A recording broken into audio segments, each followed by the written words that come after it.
Las fracturas de estrés se presentan por un desequilibrio muscular que permite que el hueso se bambolee un poco más de lo habitual, y por esta fatiga muscular comienza esta fatiga ósea.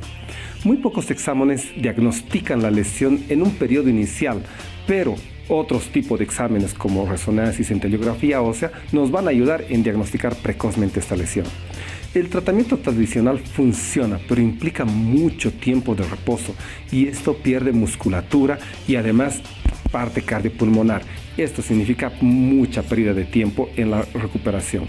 La tecnología médica ha mejorado los métodos de tratamiento y ha disminuido la posibilidad de tratamientos quirúrgicos de estas lesiones. Estaremos hablando hoy aquí en su programa de esto, en su programa de Clínica de Campeones.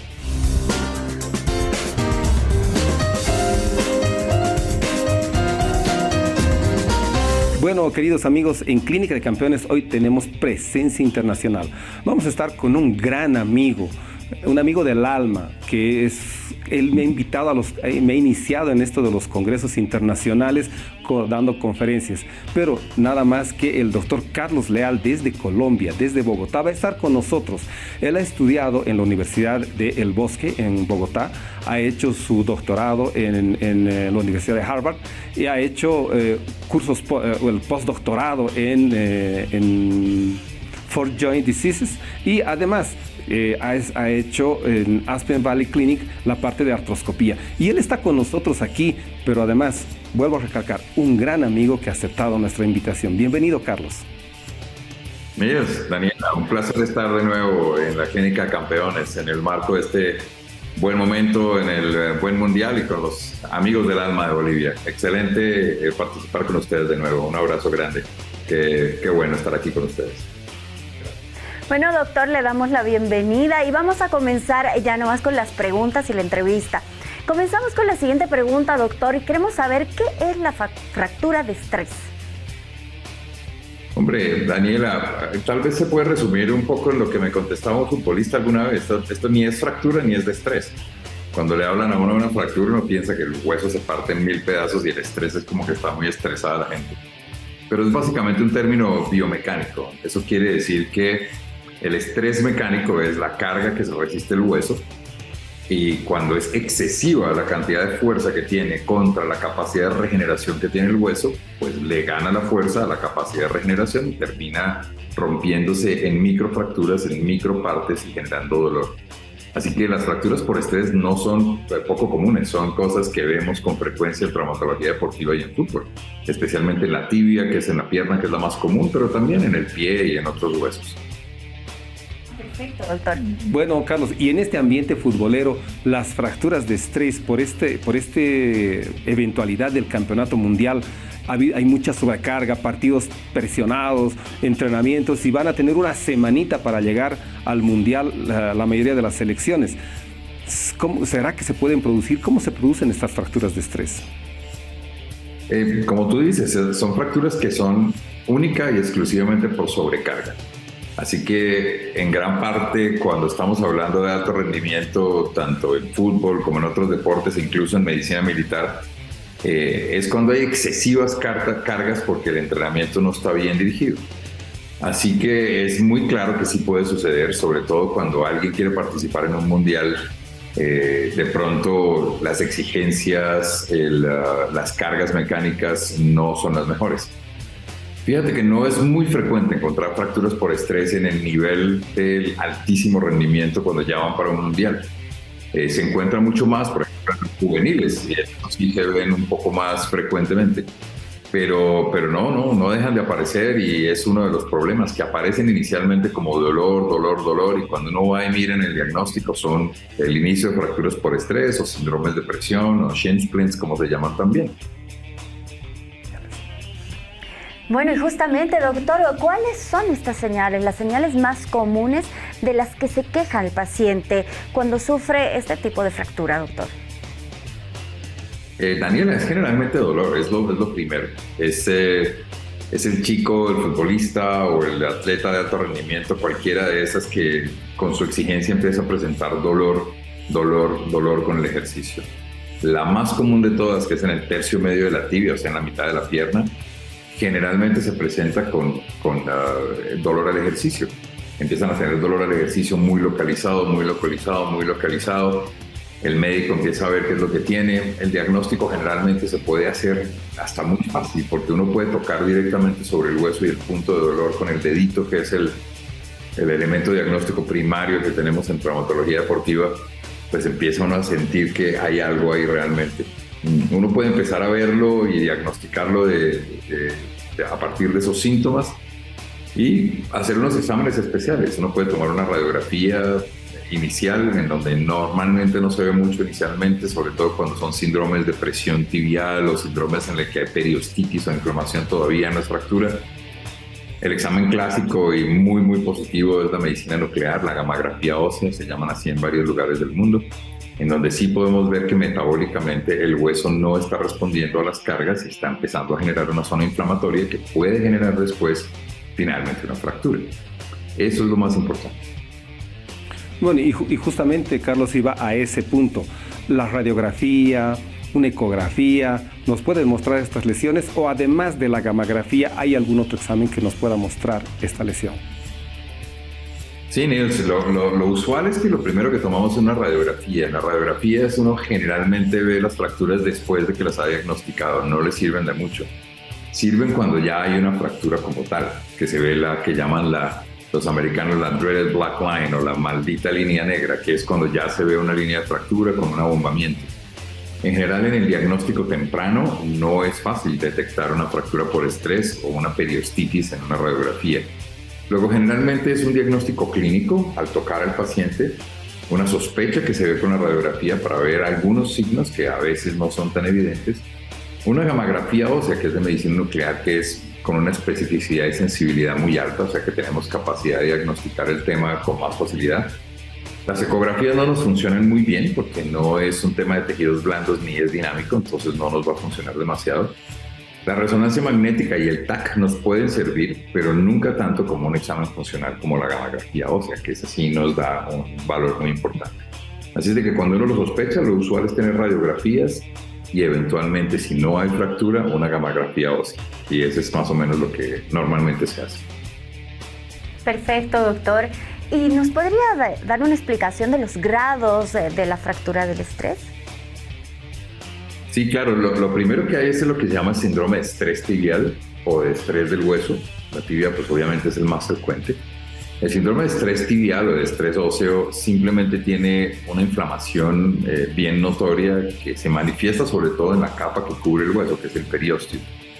Los sitios de inserción y los puntos en donde hay más tensión del hueso es en donde empieza a fallar. Los huesos en general se fracturan en donde hay tensión, no hay compresión. Entonces, en esas zonas donde hay mucha actividad mecánica con poca actividad metabólica es en donde tenemos problemas. Entonces, los primeros grados son de periostitis, los síndromes de estrés tibial. Después viene el siguiente grado, que es la prefractura por estrés, en la que son sobrecargas que no se ve la fractura.